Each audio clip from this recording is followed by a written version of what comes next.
This video is dedicated to James Humphreys. James, thank you.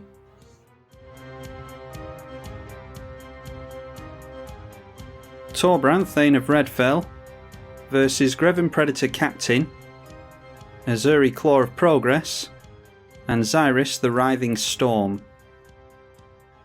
If we had another red source there, I might be tempted to keep that, but Endless Atlas doesn't draw us cards until we get some more mountains. And our commander costs 3 red, so I'm just going to have to get rid of it. Alright, that's actually a very similar hand. Might have to go down a card here. Alright, well, we're just not going to get into red mana, apparently. So let's just try and creep our way up to a Wheel of Fortune. I'm going to put the Repercussion back, because I'd rather draw into that than discard it. Don't mind discarding the Thundermaw Hellkite too much. And Jero playing Ezuri Claw of Progress, starting the game off with a Hinterland Harbour and a Leyline of Anticipation. And then a Myriad Landscape for us. That might actually allow us to keep this hand, although I dare say our opponents have kept decent hands, so I might go for the Wheel of Fortune anyway. Let's go for the Myriad Landscape in case we don't get into mountains again. You might remember that I played against a multiplayer Torbran deck a little while ago and said that it would be fun to play Torbran in multiplayer on the channel. Turns out I made a Torbran multiplayer deck and just never played it, so I've added the triple damage enchantment into the deck. There might be another more recent card that I can't remember, but yeah, that's pretty much the only edits I've made since I built it. I think I built this when Torbran first released a few months ago. So hopefully we'll do well with it. Up against some friends of the channel as well. Killer1120 playing Xyris the Writhing Storm. I just promised my opponents that I'd play a deck that doesn't break the client, because we just played the Scoot Swarm game that you've probably all seen by now. And then end up with a Xyris at the table, so hopefully that doesn't break the game, because that tends to as well. Jero the Guru on Ezuri Claw of Progress. And then Billy Kills whipping out the Greven Predator Captain, a very scary commander. We will go for the mountain. Might as well get out the Spear Spewer. That can start lightning bolting everyone as soon as our commander comes down, but I think we're going to concentrate on cracking the Myriad Landscape next turn. Sylvan Library coming down for Killer.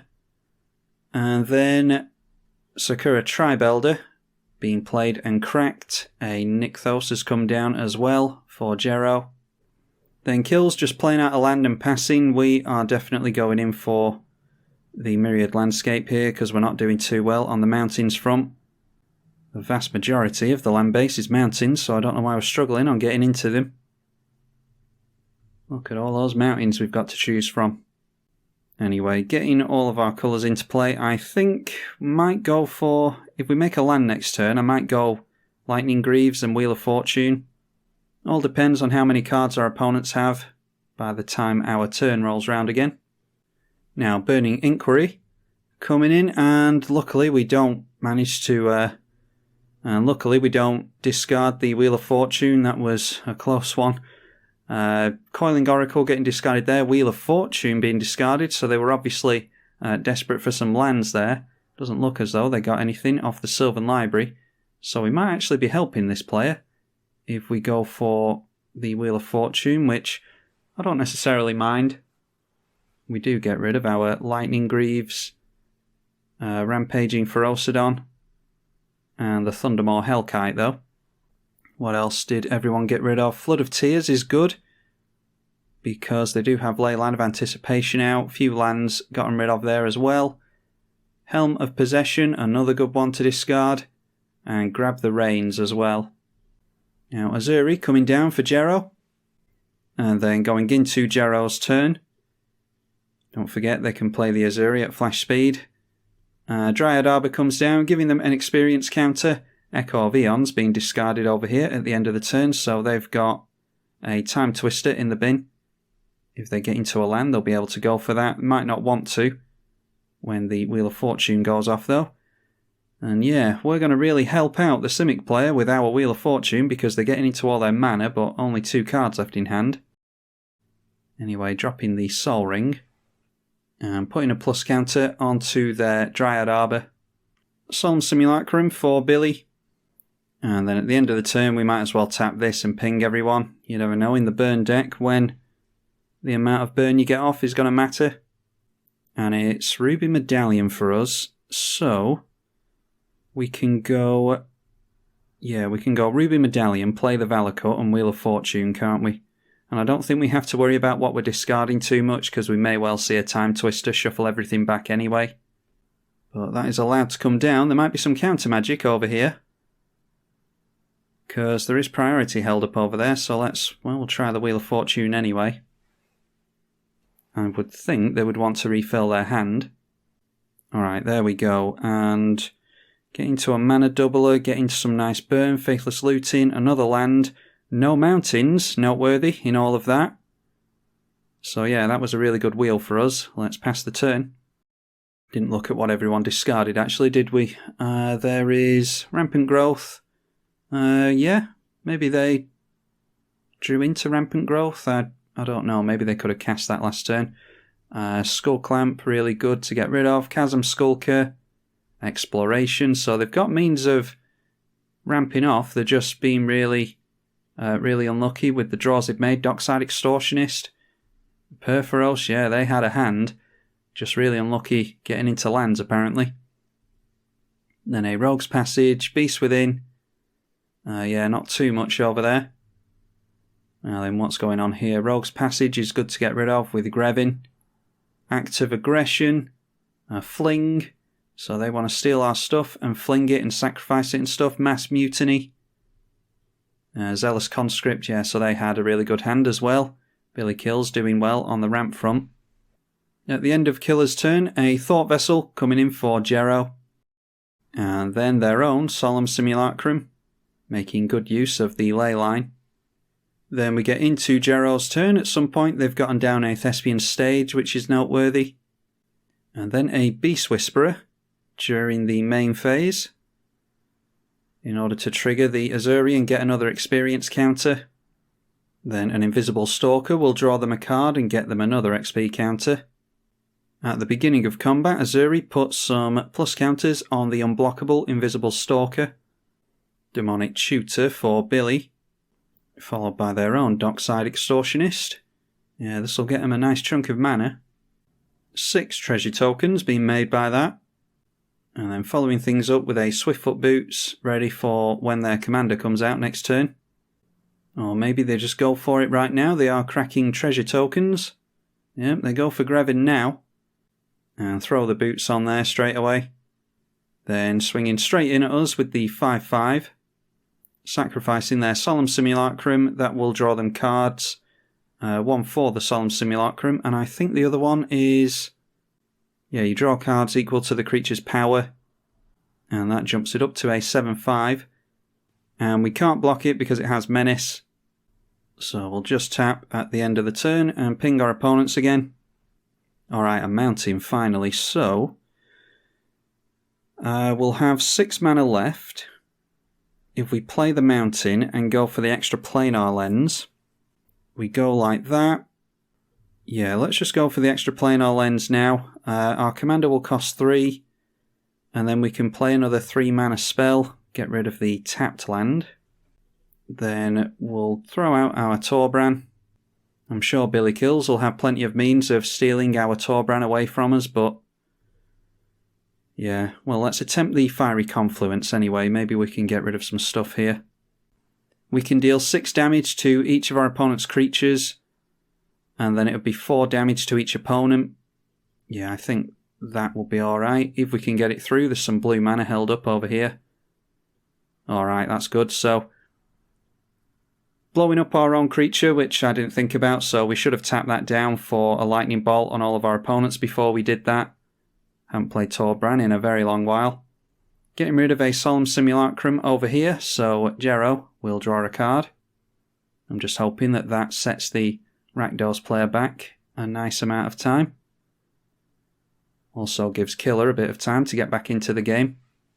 Well, that's one way to catch up, Mana Crypt. And then they're able to make a land as well. So I imagine they'd go in for their commander here and maybe set themselves up for the Echo of Eon's next turn. Well, they're going for their commander anyway. Hopefully we'll be able to deal with all the snake tokens. We've got plenty of means of one-sided board wipes in this deck, so yeah, I would hope we could deal with all the snake tokens. Ezuri, Claw of Progress coming back into play. Jero still has 6 cards in hand here, so they should be able to rebuild quite nicely. And after that, they have managed to get out a Chasm Skulker, and that gets 5+ counters on it, so even if we manage to remove that, which I'm not sure we'll be able to. If we get double or triple damage onto the board, we might be able to burn that out, but even if we do, it'll litter the board with a bunch of, what are they, squid tokens? Yeah, squid creature tokens with Island Walk. They've also gotten a Command Beacon into play. Now, Traitorous Instinct, and that's what this deck does. It steals your opponent's creatures, so getting themselves a Xyris, the Writhing Storm, and going in at Killer with that, whacking them with their own commander. Now we'll see if they sacrifice it at the end of the turn with the 2 mana they've got held up. And when they hit, they get a bunch of snake tokens, they've drawn a bunch of cards, gotten themselves into Key to the City, so not sacrificing it, giving it back over to the Xyris player. And we get Chandra, Flamecaller, that can deal X damage to each creature. So we could go 2 onto that and try and keep creatures off the board. So let's go for Chandra Flamecaller. And we'll say -X is... do we just kill her off? No, that'll kill our Torbran, won't it? So if -X is 3, it still doesn't get rid of this. So we might as well just go for... Yeah, we'll still go X is 3 because it gets rid of this. So yeah, let's go X is 3, and then I imagine we're going to lose Chandra to this swinging in towards it anyway. So there we go, nice one-sided board wipe again. And then do we want Sulfuric Vortex? I don't think anyone's going to be gaining life. Maybe we just go Zozu and hope that someone goes for Cultivates and stuff like that. Yeah, let's try that. And then let's see about a Faithless Looting. We can do a bit of card filtering here. Are we likely to do anything with Drakuseth? We've got another mana doubler there. This just cares about, yeah, it's mountains, so we could help out this player, which could be dangerous. We'll help out this player as well. So I think we get rid of Gauntlet of Might and the Drakuseth there. And then I'm not going to block with Torbran, so we'll take that in towards Billy Kills. I think we're already drawing everyone's attention anyway. You kind of have to in a burn deck. So if he steals and sacrifices our Torbran, then so be it. A token doubler for the Teamer player. Parallel Lives coming in. And they're down to 12 thanks to the Mana Crypt. And there's the Echo of Eons. Can't say I mind that. We're getting some good stuff back into our library and refilling our hand at the same time. And it makes that Chasm Skulker a huge threat as well. Might have to block with the Zozu actually, especially now that we've refilled our hand. Goblin Sharpshooter could be really good as well against all the snake tokens that might be produced over here. And we get into the Fiery Confluence again, so that could be, what would that be, 4 damage to each of our opponents 3 times. So that would be 12 damage. We'd take out Killer, and we'd do a nice chunk of damage to these 2 as well. And then we can deal some damage with this as well. Inferno Titan, yeah, we've got some good stuff here. Might be worth going for Risk Factor first to see if anyone wants to give us some more cards. Now a land coming into play, the Mystifying Maze, and that will have Zozu hit them for 4. They've also gotten their Ezuri back into play again. Now let's see if they go in at Chandra or in at us. They go straight in at us, so we will block with the Zozu. Don't want to go down that much.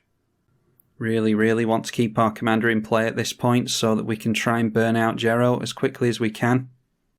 So we'll chump block like that. And I'm just now noticing, actually, not only are we not getting into mountains, we don't seem to be getting into lands either. Yeah, it may well worth be going for this risk factor and seeing if we can get into a land off of that. The Greven coming into play again. And then putting the Swiftfoot boots on there, so I'm hopeful that they're not going to be able to do anything to our Torbran. A tentative connection. Gain control of a target creature until the end of the turn. Untap it and it gains haste. Ugh, that is going to be a lot of damage on us, I dare say. We'll see where they turn in, but I would think it would come in at us. Well, the Greven goes in at the Simic player. And they don't swing in with the 1919, so they're obviously just wanting to sacrifice the Chasm Skulker. That's actually really, really good for us. They draw a bunch of cards, go down to 8, because they lose life equal to the power. I think this was a 1919. So yeah, going straight through to the Simic player unless they've got some kind of interaction. This does have Menace, don't forget, so they can't block with it. Showing off the power of Greven.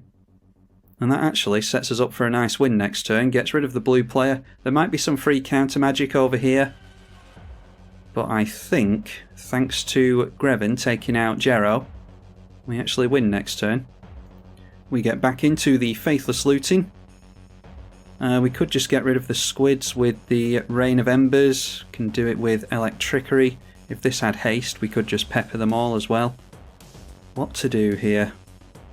Let's try to get a free counter spell out of our opponent's hands. No, well, they're not holding it up if they do have anything like that. So, why don't we try? Yeah, we'll go for the elementals. We'll try and deal with them during combat. Actually, we've got a mana floating, haven't we? Yeah, so let's go like this now. And if it doesn't land, then so be it. So this is Fiery Confluence, yep, and that gets through alright. No free counter magic, unfortunately. Yeah, that was pretty lucky on our part. Greven definitely could have dealt with us there, but you're up against a Simic player with a lot of mana and cards in hand, so what do you do in that instance? And also, the Squid Maker could have been unblockable and gone in at them and taken them out. So yeah, it's one of those. Unfortunately, Killer was stuck on lands for most of that game. But yeah, managing to burn everyone out with Torbran and deal with the board quite nicely. I think we could have easily lost our commander a few times there, so we were just lucky that we managed to keep it in play. Hopefully you all enjoyed this brief visit to the burn deck Torbran, Thane of Redfell in multiplayer. I'm tribalkai on the EDH channel. Thank you for watching.